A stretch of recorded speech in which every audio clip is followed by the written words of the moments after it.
welcome to Conversations with Nicole. Well, you are going to love hearing Todd Banjoman Taylor's story today.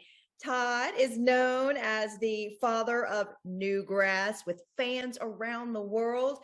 Before I tell you all about his success, I need to let you know that Todd and I were classmates at Dorman High School in Spartanburg, South Carolina. Now, I remember Todd performing during our Farmers Day rallies. If you're a graduate of Dorman, you know what that's all about. And he performed at other assemblies. It was always quite the treat. But honestly, as a teenager, I really didn't truly have an appreciation for Todd's incredible talent or had any clue as to Todd's increasing fame or the trailblazer musician he has become. But 38 years later, after we graduated from high school, I am honored and humbled to share Todd Taylor's story with you today and call him a friend. Hello there. Hello, Nicole. It's awesome to see you and to be on your show. I'm very proud of you, what all you've accomplished, by the way. Hey, schoolmates, Dorman High School, and it's just great. I've done a lot of interviews in my life, and this is my favorite one because of my schoolmates, and I'm very proud of you, what all you've accomplished as a mother and as a personality in the news media, and you're a real personality in the news media. Well, you're sweet. But listen, enough about me. I want to talk about you. You want to hit the banjo really quick for us? Hey, yeah, I'll play you a little song.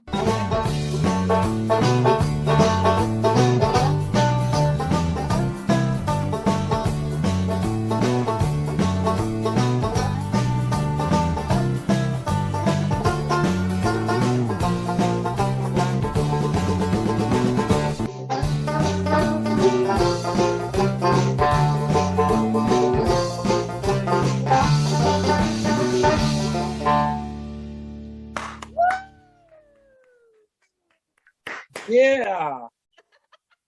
Crazy little thing called love. I love it. Let me put this banjo down. Okay. Oh my gosh, that's amazing. I love it. All right, thank you. Hey, your love for music and playing the banjo started when you were just 6 years old. Tell me about your early years when your career really started to take off and you appeared on the Grand Ole Opry with music legends Roy Acuff and Bill Monroe. I mean, what a time. Well, what actually happened during that time, during our high school years and all that stuff. I've been playing in amusement parks. I played at Carowinds Amusement Park. I did 6 shows a day, every day but Friday. And at that time, I was touring with the Nashville on the Road show with Jerry Clower, Stella Parton, Leon Everett. And I was in the bluegrass field first. And I always loved rock and roll, though, because of Troy Caldwell and Marshall Tucker Band, Spartanburg, that. The way I met Roy Acuff was when I was doing the bluegrass stuff with Bill Monroe, when I was doing package shows. Let me say this about the Opry. The Opry is a sacred thing, and it's something that I personally take very seriously. The legendary Grand Ole Opry. What else can you say? Yeah, it's the epitome of what you do. Here's the most ironic thing about it. The Oak Ridge Boys are dear friends. I love them all. When I went back to the Grand Ole Opry to play with the Oak Ridge Boys, I made my Opry debut with the Oak Ridge Boys. The Oak Ridge Boys, in my opinion, musically speaking, not because I'm friends with them, are the greatest, gospel country music group in the history of music. That was very special when they asked me, had me come play with them on the Opry. Yes.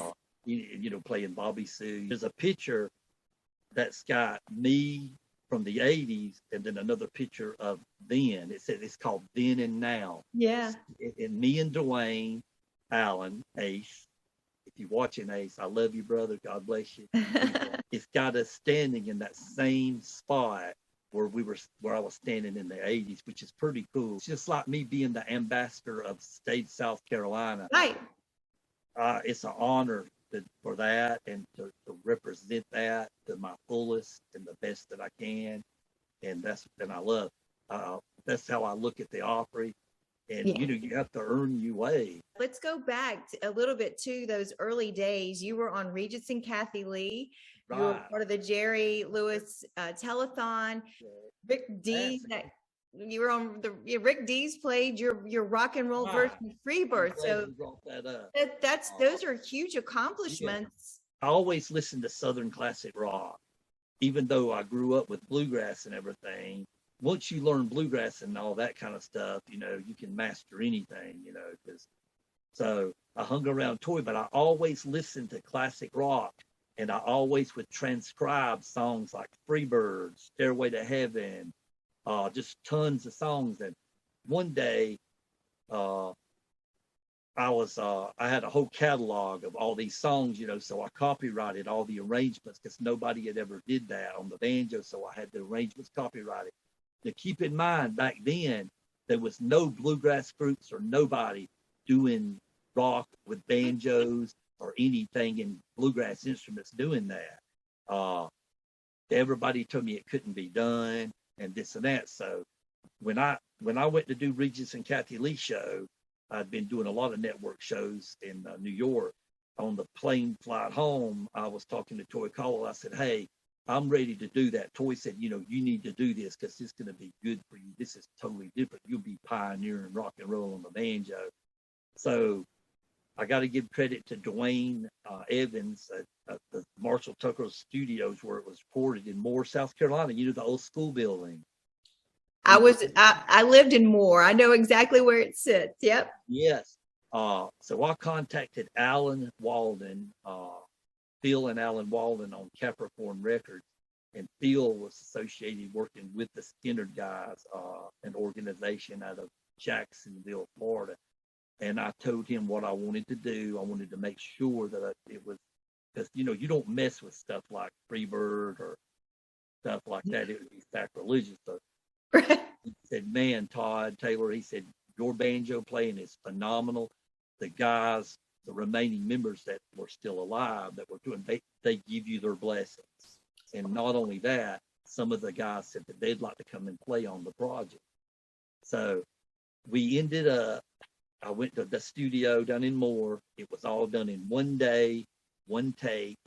The drummer that played drums on it played, he used to be with Benny Mordonis, the song Into the Night. She's just 16 years old, leave her alone. They say Benny Mordonis was that's the most played song on the pop charts till this day. Rest Benny soul, he passed away now.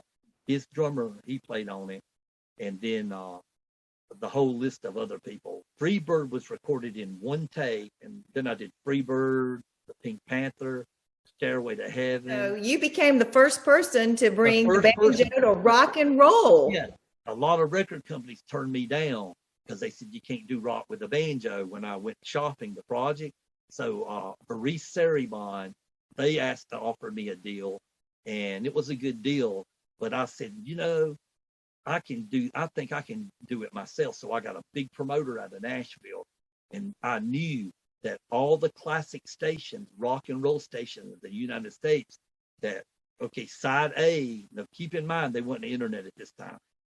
Side A was Freebird, side B was Stairway to Heaven, and it made it up into the top 42, and it was featured too, but it never went way up like Freebird did. So here's what I did. I got with the promoter, and I said,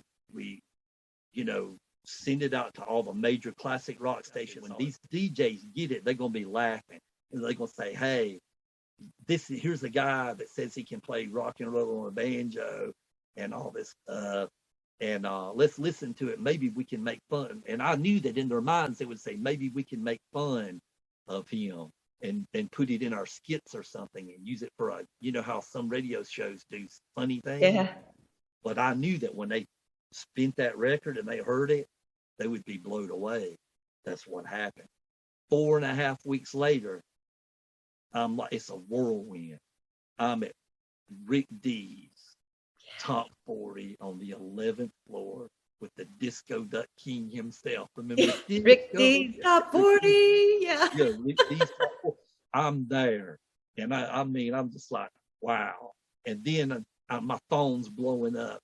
Everybody from the Skinner, Alan Walden, calling Toy Caldwell. He was still alive too at that time. Quick, you started having some problems. You were diagnosed with a rare muscle disease early on.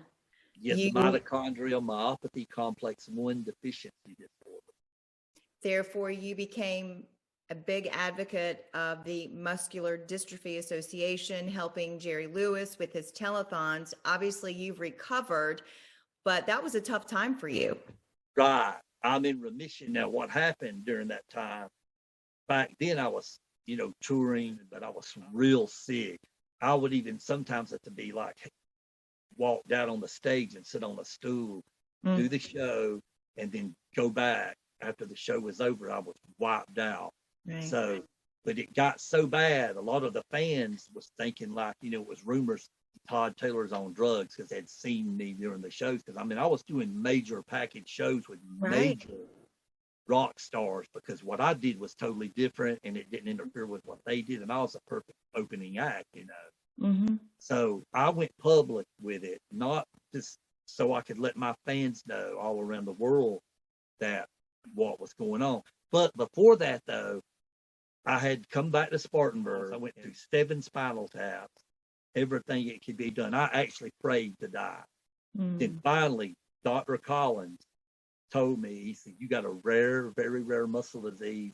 There's 2 places right now in the United States, New York Medical University and Emory University in Atlanta, that's only got this electron something microscope. But they were able to help you and treat you and get you back on track. That's right. He walks into the room. He says, you got mitochondrial myopathy complex.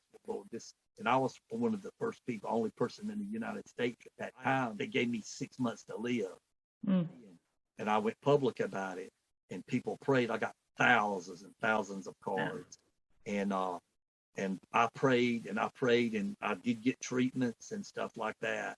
And the good Lord healed me. I'm not healed all the way, but he healed me. So I quit doing everything I was doing. The Lord spoke to me and said, you're going into churches all over the United States in your tour bus. Sure. Every church I went to, I gave my testimony, and there would be people get saved. And it was just great. And I did that for over 1.5 years. Then all of a sudden it stopped. The Lord wanted me to go back to Nashville, which I did. Well, we're so glad that you are healed and that you're doing well and you were able to return, because people get so much joy from your music. And then you actually went and became the first person to set the Guinness World Record for fastest banjo playing. That's correct. I did that for all the handicapped people in the world. And when I did that record, I did it for all the handicapped people to know, don't give up, do anything. But you actually played at 210 beats per minute. Right. I left out something, by the way, what you asked me something. But when I pioneered the rock and roll banjo, when I did that, and it happened for me, I didn't think of that. But now that I look back on it now, it still amazes me, because I was the first person to pioneer rock and roll banjo as a solo instrument, like Kenny G did with a tenor sax, but as a solo artist to take that banjo itself to the top 40. And a lot of people started telling me, no, you need to take an electric banjo, make it electrified. I said, no, you can't do that. It's got to be done with a real banjo. I care about helping people. I thank God that he gave me a talent to do what I've done. I don't regret going through the muscle disease. I'm glad I went through all of that. It just made me a stronger person. It did. Well, that's what challenges do when you rise above them, right? That's right. And, I got a message the other day from a guy in Venezuela. And he said to me, the banjo's not known over here. It used to not be. But when I discovered you over 5 or 7 years ago, he said, no, everybody knows you here in Venezuela, because they never knew about the banjo. He said, you're my hero, and try to share my love of music also with my story, with that love of music, to let anybody know that's watching today, no matter what you're going through in your life, I love you and God loves you.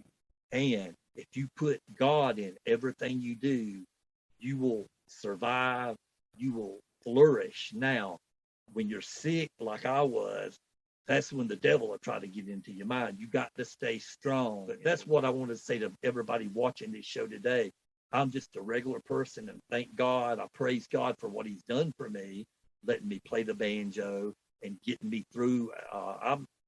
Everything I've been through. But you are a giving person, you're a caring person, you're talented, you've worked hard, you're a wonderful ambassador for South Carolina. Therefore, in 2012, then Governor Nikki Haley awarded you with the highest civilian honor, which is the Order of the Palmetto. The state started recognizing you in 2018. The second Tuesday in every March is South Carolina Banjo Day, and that's also in honor of your musical contributions to South Carolina. Wow, that's exciting for you. That just shows what sort of impact you're making on South Carolina, and people appreciate you. Those awards there and mean the world to me, because that's the kind of person I want to be remembered as a person that helped people and that loved people no matter what, and I'm honored to represent the state of South Carolina as an ambassador for South Carolina where I go, because I'm proud of our state of South Carolina. I love other places, but it is an honor. I never dreamed I would have a holiday in my name. One day I asked my road manager, I said, am I dead? I said, normally you don't get a holiday unless you're passed away. He said, no, you're No, alive. you are alive and well, and we love that you have a holiday. I went down to the state capitol this past South Carolina Banjo Day, and it was a great time. And you and Governor Henry McMaster are now friends. He's a guitar player too. Yeah.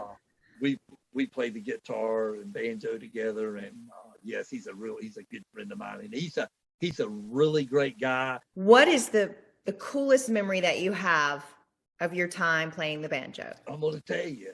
What? When I walked down on the Grand Ole Opry stage with my hero brothers, the legendary Oak Ridge Boys. But number two would be all those.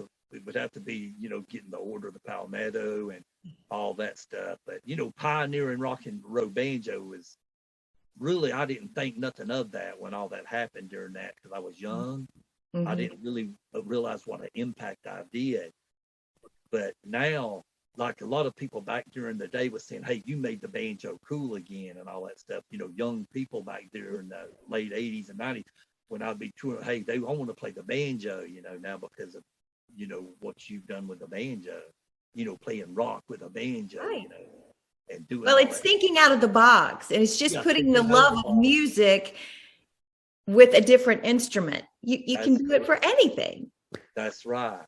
When I do my Todd Taylor concert, it's we go from bluegrass, Todd Taylor style bluegrass, to rock and roll. You know what I'm saying? And they love it. And I will always end the show with Freebird. And some of my shows go to 2.5 to 3 hours, and my bass player will walk over to me and say, we've been playing 3 hours, Todd. It's time to wrap up, Todd Taylor style.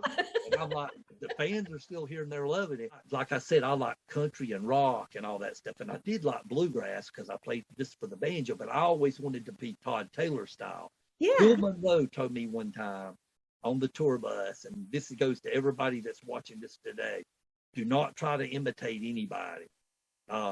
When you're playing, if you're doing anything in music, be who you are.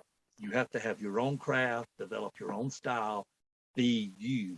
Now, with that being said, I took a lot of cover songs because it had never been done on the banjo and took them. I wasn't trying to copy them. I did it my way because it had never been done on the banjo. So what's the future for Todd Taylor? You've accomplished so many things. What's on your radar? When COVID set in, I come out here to this studio.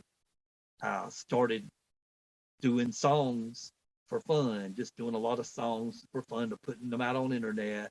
I started recording a lot of songs, like In the Middle of the Road, The Pretenders, America, tons of songs, and then a lot of original stuff. I did probably 35 or 40 songs. Mm-hmm. So that I got that project's going to be coming out. So the future for Todd Taylor is more music, more authentic. Yes, more music, book tours. Matter of fact, let me show you some of my books, if that's okay. Yes. Okay. Hal Leonard, the biggest music print publisher in the world. I'm honored to be with him. Hal Leonard Center String. This is one book I did. It's called Todd Taylor's 50 Most Requested Banjo Licks, because people had always been wanting to know those licks. And there's my buddy Joe Bonzel on the back. He wrote the foreword for this book.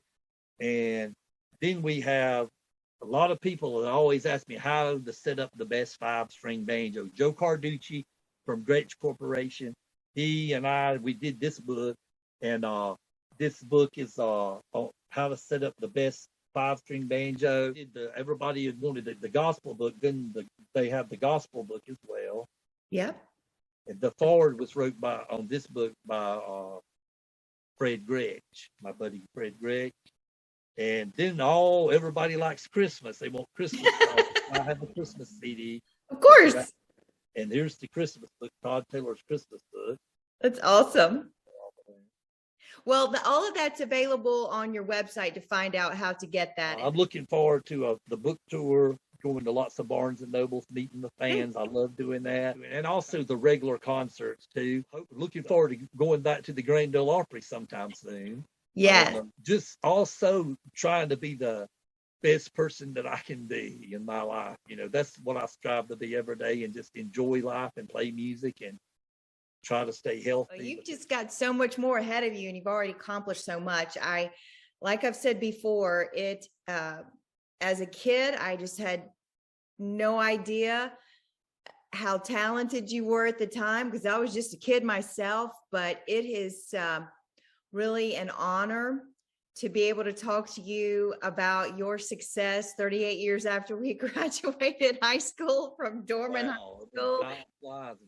It does. And we're going to have to wrap things up, but here's what I'd like for you to do. I want to tell my folks that are watching, all the information on Todd is available in the description with his websites. He's an awesome person. He's a true ambassador for South Carolina. He's a trailblazer in his industry. What a privilege for me to have known you all those years ago, and for you to take your time to talk to me, because I'm just a regular old person who really appreciates what you've brought to the table all these years with your talents. And God bless you for all that you're doing, have done, have achieved. I'm so proud to know you and to be your friend and to be able to tell people about you. I'm proud of you too. We went to high school together. I'm proud of you, all your years at the news station in Myrtle Beach. We've both been blessed, but I'm glad I can share. It's an honor to be interviewed by my schoolmates. It makes it cool, extra cool. You know what I'm saying? I think it's kind of cool too that our paths have crossed again all these years later. But I want to thank you for being my guest. As we wrap up, would you grab the banjo and just kind of play us out? Is that possible? Let's see. If I can get it. So listen, again, it's been an honor to have you as my guest today for Conversations with Nicole. You're a special person. I love you, and I'm thankful for your friendship. And I just want to thank everyone for joining us today. And I'm just going to let you strum us on out. So viewers, folks, followers, until I see you again, I hope you have a great day. Todd Taylor, the Banjo Man, going to strum us out. I want everybody to know, may God bless you in anything you do. Stay safe. I love you, and Jesus loves you.